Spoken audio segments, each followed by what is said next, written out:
Saksihan ang mga nakamamanghang mabubuting gawain ng mga kapulisan ng Rizal Police Provincial Office sa pamumuno ng masigasig at masipag na Provincial Director Police Colonel Felipe B. Maragon. Sa gitna ng sakuna, kalamidad at bagyo, ang mga kapulisan ay hindi nag-aatubiling magbigay ng serbisyo publiko at gampanan ang sinumpaang tungkulin. July 24, 2024, isang nakagigimbal na pagsubok ang dumating sa lalawigan ng Rizal. Subalit tayo ay Pilipino. Ano man ang dumating sa buhay natin, tayo ay tatayo at muling babangon.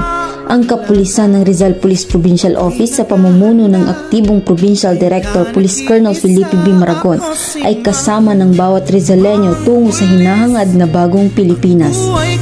Sinuong ng mga kapulisan ng Rizal ang rumaragasang baha upang maglikas at sagipin ang mga residenteng na stranded sa baha. Agad na umaksyon ang mga kapulisan, walang sinayang na oras upang agad na mailigtas ang mga nangangailangan. Nagsagawa ang mga bawat istasyon ng search and rescue sa pangunguna ni Police Colonel Maragon, katuwang ang command group at ng mga hepe. Sakripisyo at dedikasyon para sa mamamayan, ang kabayanihan ng bawat kapulisan na ipinakita sa panahon ng kalamidad ay di matatawaran.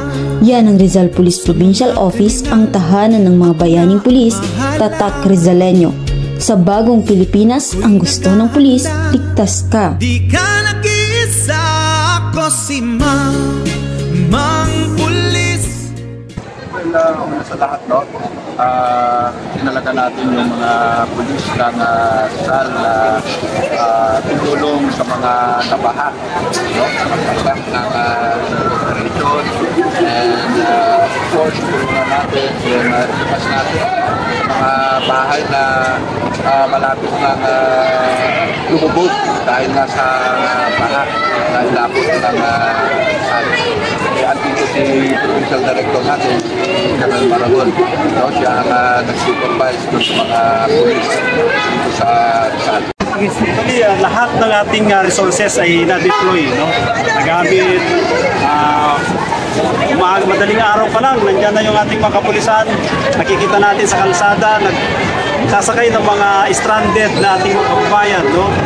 At ginamit din natin yung ating mga water assets, yung ating mga search and rescue team, nakadeploy lahat, no? Hanggang pati yung pagdidistribute ng mga relief goods sa ating mga kababayan ay ginawa po ng ating kapulisan.